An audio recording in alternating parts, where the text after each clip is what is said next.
My name is Paul Kweku Akrofie. I am the founder and director of RPC. I've been working in RPC for some time now. It's a design company, a product design company mainly, and we are focusing on bags for now.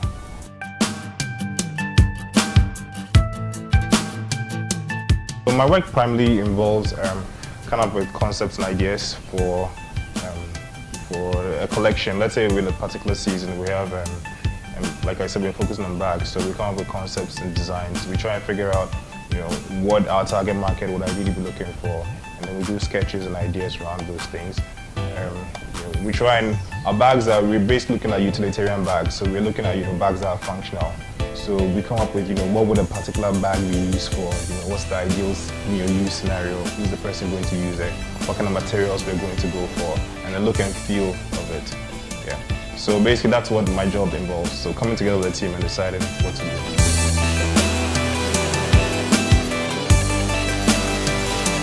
So I actually came to product design the roundabout way. I was doing a lot of arts in school, back in high school, secondary school. And a friend saw what I was doing. He figured we could do something more with it. So just system on paper. And then so we decided to do T-shirts and bags. And that's actually how the journey began for me, because then I was trying to figure out how to make stuff that wasn't just the everyday stuff around, but had more relevance in the environment we were in. So we were making more utilitarian bags. We're trying to make bags in school that were functional. I guess that's what sparked my interest, because then I was trying to figure out, how do you just make a product that's not just that works, and that works well, and what are the things to consider and to think about when you're making a product that goes into the market. So that's how I started from. That was my journey. I did more research on it. I actually studied IT in school, computer science. So let's just say I'm a self-taught product designer. I'm still learning. It's a process I'm going through. And it's an enjoyable process because I'm constantly discovering new things, and new things are inspiring me to improve upon my designs.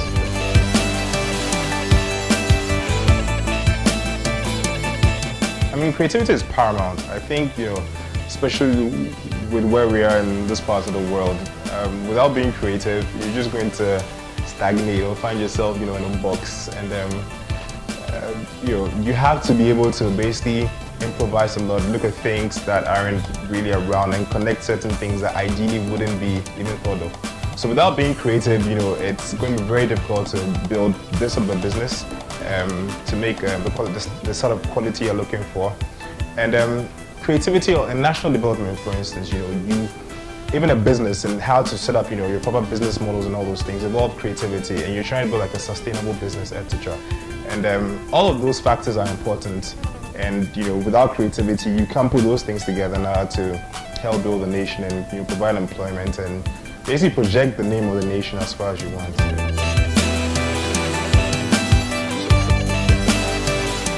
I think a creative community is very important. As a creative, you get inspiration from different areas, and isolating yourself, you just realize that you're running around with the same ideas over and over again. Like I believe a lot in collaboration. It's something I think pushes me to do better. And when I see other people doing really inspirational work, I'm thinking, how can I improve upon this, or how can I take this aspect and turn it into something awesome. And it's not just local creators, but we get inspiration from a lot of other places. So making up other creators is paramount, especially if you want to do good work. It challenges you and it pushes you.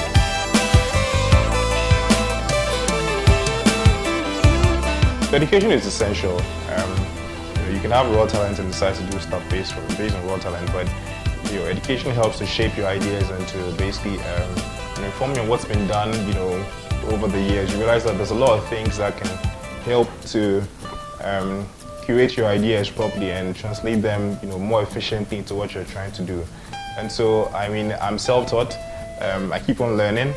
I realized that the stuff that I was doing back then, you can't compare it to what I'm doing right now, because I've gotten a lot better, and it's basically because I've been learning. So you need to educate yourself, whether it's formal or informal. It's very important.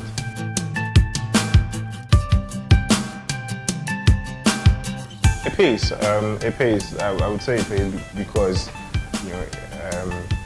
product design is basically figuring out what people need, putting together a compelling product, and basically, and I'm saying the pace because you just need to know how to manage it and figure it out. There's a lot of people. You can put out a relevant product, or you can put out a product that people don't need.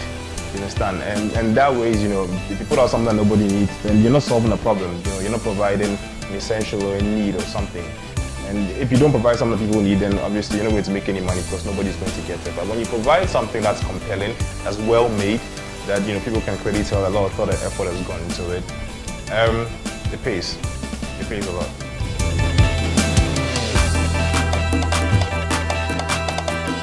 Actually, a lot of my work excites me. The process of coming up with an idea, figuring out what materials to use, going to town and getting the materials, which can be stressful but very exciting. And seeing the finished product, I think that's actually one of the most rewarding things for me as a designer. When I have an idea and I can translate into a finished product and see the different spin-offs of the product. That said, I guess one that probably stands out more for me was a campaign that we had, Hold the Future campaign, where we feature a lot of different creatives who were passionate about the stuff they did. I think that was exciting for me because it connected directly to me personally as a creative and my journey. And seeing their stories and helping them tell their stories was very exciting for me. Challenging, it's pretty challenging to do what we're doing in Ghana because you're trying to build a product of a certain standard, and sometimes there's just so many setbacks, and you have to figure a way to manage those setbacks.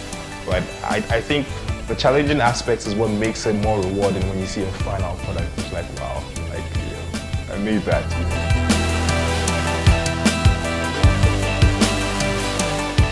The plan for RPC basically is to continue developing our product line. We want to be around in the next 10 years. We want to be well known in Africa. Our goal is basically to, and more as a designer, I guess I'm coming into myself as a business person also, and so we're looking at creating a more sustainable business and being able to inspire others into doing similar, to create more employment because that's sorely needed in Ghana, and basically to help project the name of the nation and whilst build a sustainable business for ourselves. So that's where we see the future of RPC. Who knows, we might be the next Nike or Puma or something.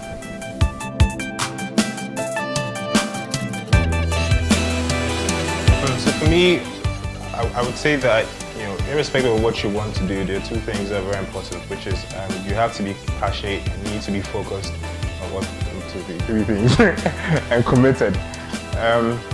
The reason you need these things is passionate, because if you're passionate about it, then you're going to have a natural drive to develop yourself in that area, which includes learning, developing yourself, developing ideas, refining your ideas.